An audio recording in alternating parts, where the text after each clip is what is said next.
என்ன ப்ரெஸ்ஸு தலையே காணும், கம்மியாக இருக்கு. தாடி நியூஆர் தேர் ஃபுல் ப்ரெஸ் வந்த மாதிரி. Good evening every one. இந்த கான் சிட்டி எனக்கு இந்த மாதிரி படங்கள் நான் பண்ணதே இல்லை. ஏன்னா அவ்வளோ அருமையான அந்த துரைராஜ், ஹாரிஸ் ஜெயராஜ் தெரியும் இவங்களுக்கு. ஹாரிஸ் துரைராஜ் என்னை அப்ரோச் பண்ண விதமே வேறு. சும்மா நான் எப்பவுமே இந்த புதுசாக வர்றவங்களுக்கு ப்ரையாரிட்டி தரும், புது டைரக்டர். ஏன்னா அவங்க வந்தது தான் இண்டஸ்ட்ரி நல்லா இருக்கும் அப்படின்ட்டு. இவர் வந்தார், இந்த அப்ரோச் பண்ண விதம் வேறு. இதுங்க உங்கள் கேரக்டர். அப்புறம் யாரெல்லாம் இருக்காங்க? ஏன்னா முதல்ல நான் கேட்குறது ப்ரொடியூசர் யார்? ஏன்னா இன்றைக்கெலாம் படம் யார் வேணால் ஸ்டார்ட் பண்ணிடலாம், ஆனால் அதை கொண்டு வந்து தேட்டர் வரைக்கும் சேர்க்கறதுக்கு தம் இருக்கணும். அது இருக்குதா? யார் பாப்பா? அதுவும் நானேன்னாரு. பார்த்தா 5 அடியில் தான் இருக்கிறாரு. இவ்வளோ பயங்கரமான ஆளாக இருக்கிற அந்த ஆள் அப்படின்ட்டு.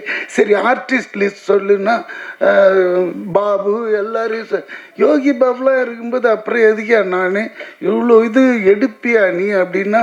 ஏன்னா அதில் டெய்லியில் 100லேருந்து 150 பேர் என்னோட ஒரு சீன். எனக்கும் அந்த அர்ஜுன் தாஸ்க்கு இருக்கிற காம்பினேஷனே, அப்புறம் இந்த அருள் தாஸ், இந்த 3 பேருக்கு 150 பேர் வேணும். இது ஜூனியர் ஆர்டிஸ்ட். இதெல்லாம் பண்ணுவானா இந்த ஆள்? கேட்ட சம்பளத்துக்கும் ஓகேன்றா, கேட்ட அட்வான்ஸும் தூக்கிட்டோமான்னு வச்சுனா டேபிளில் கிடுகிடுன்னு ஆயிடுச்சு. எடுக்கலாமா வேணாமா? சரி எடுத்துட்டு, ஏன்னா பெரிய அட்வான்ஸாக கொடுத்தான். அதனால் லபக்குன்னு எடுத்துட்டு நேராக பண்ணேன். ஏன்னா நம்மளை விட 4 மடங்கு கொடுப்பான், 10 மடங்கு கொடுப்பான் யோகி பாபுக்கு. அப்போ யோசிச்சு கணக்கு போட்டேன், கொஞ்சம் வெயிட் பார்ட்டி தான், அங்கே போய் பார்க்கலாம் அப்படின்னாக்க உண்மையிலேயே அந்த மாதிரி எடுக்கிறாங்க. ஐயோ ஆச்சரியம் பட்டேன். தைரியம் அதுதான், தில்லு. அந்த டைரக்ஷன் என்னன்னா அவனே எல்லாமே one man show and nice. அந்த டிஓபி கூட பார்த்தீங்களே, என்னது ஃபாக்ஸியா பவுன்சியா? அந்த ஃபாக்ஸி இங்கே தான் அந்த பேண்ட் ஷர்ட் போட்டு முழுசாக வரான். அங்கே வரும்போது பிக்கினியில் தான் வருவான், எல்லாமே திறந்து கிடக்கும். யாருமா இவன்? இன்னமும் ஹாலிவுட்டு டிஓபி மாதிரி வரான். பிகாஸ் நம்மளுக்கு அந்த மாதிரி இருந்தால் ஜாலியாக இருக்கும். இதில் பேர் வருவானுங்க, ப்ரன்னுவானுங்க, வேன்னு கத்துவானுங்க. அதெல்லாம் வேலைக்கு வந்தான், இருக்கிறதே தெரில. ஒன் ஆஃப் த பாய் மாதிரி சுற்றினே இருக்கிறான். அதுக்கேற்ற மாதிரி அவன் அசிஸ்டன்ஸுங்க டக் டக் டக்குன்னு செட் பண்ணிடுறானுங்க. இந்த துரைராஜ்கிட்ட இன்னொரு ஸ்பெஷாலிட்டி என்னன்னா, என்ன எடுக்கணுமோ அதை மட்டும் எடுத்து அழகாக அனுப்பிச்சி விட்டுடுவான். சார் நீ கிளம்பிடலாம். என்னை ஒரு நாள் முன்னாடியே பேக்கப் பண்ணி அனுப்பிச்சிட்டான். தம்பி நல்லா யோசிச்சுக்கோ, வேறு எதுனா இருக்க? எதுவுமே கிடையாது. இல்லைப்பா எனக்கு ஒரு ஃபேமிலி பேக் ட்ராப். ஐயா அதெல்லாம் இந்த படம் கிடையாது. திஸ் இஸ் கான் சிட்டின்னா. டாடி கான் சிட்டின்னா உனக்கு என்னன்னு தெரியுமா? தெரியாது. இது எடுக்கிறது எழுதுறது, உல்டாவாக எழுதி விட்டுடுறது, அதே பொழப்பு. கான் சிட்டினா மோசமான சிட்டி. அது உள்ளே என்னெல்லாம் நடக்குதுன்றது. பீங்க ஒரு எலக்ட்ரிசிட்டி போர்டு ஆஃபீஸர் நான், அவ்வளோதான். இந்த பணம் கலெக்ட் பண்ணி போகிறது. இப்போ கூட ரீசெண்டாக எவனோ ஒருத்தன் ப்ளக்கை பிடிங்கினே இருந்தான்னு பாருங்க. அதுவும் இதுவும் கனெக்ட் ஆகுது, எலக்ட்ரிசிட்டி. என்னடா போன வாரம் தான் இவன் எடுத்தான் நம்மளை வச்சு. இப்போ பார்த்தா ஒருத்தன் குடிப்பானா, நேராக போவான், ப்ளக்கை பிடிங்கிட்டு போனோம். அது இவ்வளோ பெருசு. அதே மாதிரி செட்டு போட்டாங்க. இவன் எனக்கு அங்கே தான் ஆச்சரியமாக இருக்குது, இவன் செட் பண்ணி எதுனா பண்ணிட்டானா அப்படின்ட்டு. ஏன்னா அவன் பிடுங்கினான். அப்புறம் 3ஆவது நாள் பிடிச்சிட்டாங்க போலீஸ். ஏன் அது மாதிரி பண்ணின்னு இருக்கிறேன்னு கேட்டால், அவன் டாஸ்மார்க் போவானா, நேராக போவான், அந்த ப்ளக்கை பிடிங்கிடுவான். ஏன்னு கேட்டதுக்கு அடிச்சு உரிச்சிட்டாங்க. என்ன இந்த சொல்லியிருக்க, நான் சொன்ன பார்ட்டிக்கு இவங்கெல்லாம் ஓட்டு போடல, இவங்க எப்படி கரண்டில் ஜாலியாக தூங்குறது? அட பாவி டேய், அது எவ்வளோ குழந்தைங்களாம் இருக்கும், வயசானவங்களாம் இருக்கும், சம்மர் வேறு, இந்த நேரத்தில் எப்படி பண்ணிக்கிறான்னு குழந்த. ஸோ இதுவும் அந்த மாதிரி ஒரு ட்ரூ இன்சிடென்ட்ஸுங்களை அழகாக கோப்பப் பண்ணி எடுத்துருக்கிற இந்த டைரக்டர். கண்டிப்பாக அதாவது சொன்ன டைமில் முடிஞ்சு திடீர்னு ஒரு ஃபோன் கால் போன வாரம், சார் படம் அடுத்த வாரம் ரிலீஸ். ஷாக்கு. ஏன்னா இதுமாரி படங்கள்லாம் அப்படியே நின்று போயிடும். ஆனால் இது கொண்டு வர்றான் பாருங்க, அங்கே தான் தம்பி உன்னோட பேக்ட்ராப் என்ன பண்ணாக்கா அசிஸ்டன்ட்றான், ஈபின்றான், எதுவுமே சரியில்லை, எல்லாமே நெகட்டிவாகவே விழுது மார்க்கு. புரியுதுங்களா? ஏதாவது ஒரு வசதிப்பா அப்படியே ரொம்ப கஷ்டப்பட்டு தான் வந்தேங்க லைஃப்பில். ஐயோ அப்பா அவ்வளோ இதுவாக இருக்குது அப்படின்னு நம்மளுக்கே பாவம் தோணுது. ஆனால் நல்ல ட்ரீட்மெண்ட்டு நல்லா வருவார். அதே மாதிரி ஏன்னா இந்த டிஓபியை வச்சு நான் சொல்கிறேன், ஏன்னா எனக்கு அதிகமாக மற்ற டெக்னீஷியன்லாம் தெரியல.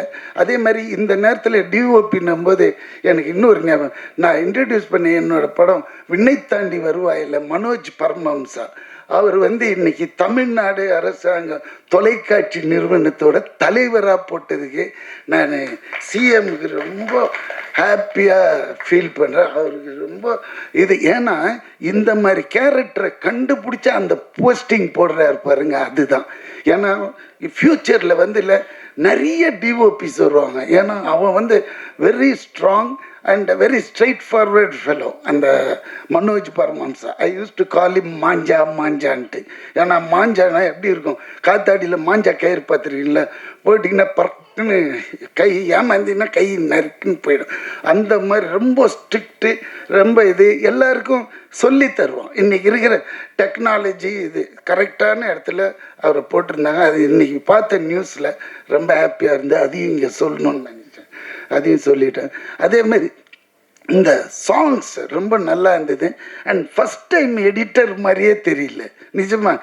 ஆண்டனி அளவுக்கு கிளாஸ் இருக்குது எடிட்டர், ஆண்டனி அளவுக்கு நிஜமாகவே.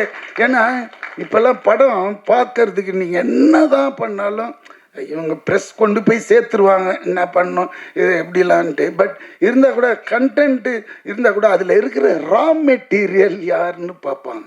அந்த காலத்துலலாம் நம்ம பார்ப்போம், ஃபாக்ஸ், வார்னர் பிரதர்ஸ்னால் கண்ணை மூடிட்டு டிக்கெட் எடுத்துகிட்டு உள்ளே போய் படம் பார்ப்போம், இங்கிலீஷ் படங்கள், ஹாலிவுட் ஃபிலிம்ஸ். ஏன்னா அவங்க சும்மா கை வைக்கணும். இப்போல்லாம் இங்கே எப்படி பார்ப்பாங்கன்னா இதில் யார் ஆர்டிஸ்ட்லாம் இருக்காங்க. அப்படி பார்த்தீங்கன்னா இந்த வடிவுக்கரசி அம்மா, பாபு, அப்புறமா இந்த இவர் அர்ஜுன் தாஸ், அப்புறம் இவரெல்லாம் செம குணச்சித்திர நடிகராக போக வேண்டியது. அப்படி மூஞ்ச காய்ச்சி இப்படி கசக்குனாலே இந்த அருள் எதிர இருக்கிறவன் குடல்லாம் பிறண்டுடும். அந்த மாதிரி நடிகராக இருந்தாலும் நிஜமாவே கேமராமேன்லாம் கீழே விட்டுட்டு ஓடிடுறான் அந்த ஃபாக்ஸி. இவர் கத்துக்கு இந்த மாதிரிலாம் பேச பசங்க அப்படின்னு இல்லை, நான் அது கரெக்டாக வர மாட்டேன், அவன் திருப்பி வரணும் இப்படி.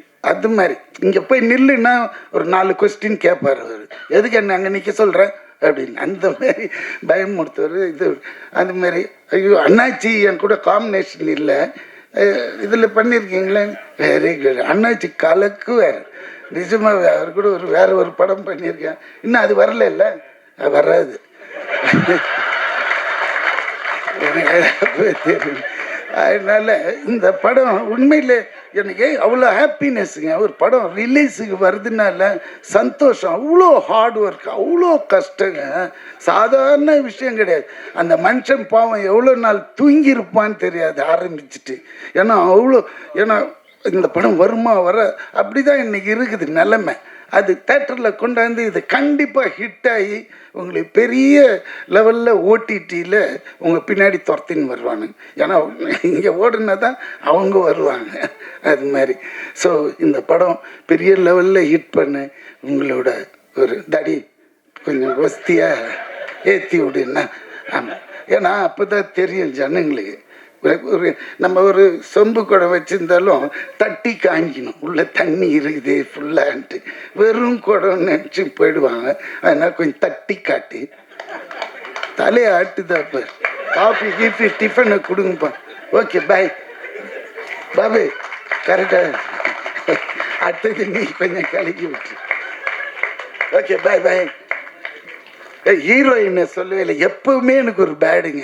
ஹீரோயின் கூட இருக்காதா, நம்ம ஒரு சப்போர்ட்டிங் ஆக்டர், இந்த ஹீரோ கூடயே ட்ராவல் ஆகிட்டு போயிடுவோம். இந்த ஹீரோயினுங்க கோச்சின்னு மனசுக்குள்ளேயே திட்டிக்குவாங்க. சும்மா போகும்போதே தடிக்கு விழுந்து பல்லுக்குள்ளே வச்சுக்கும். அதனால அம்மா எதுவும் இது பண்ணது எனக்கு அவ்வளோ தெரியும். ஏன்னா அந்த அம்மாவும் எனக்கு தெரியும் ஒரு 20-25 இயர்ஸாக. அதனால பேசிட்டேன். என்னடா அர்ஜுன் தலையை குஞ்சு சிரியாது. Okay bye, take care. I love you all.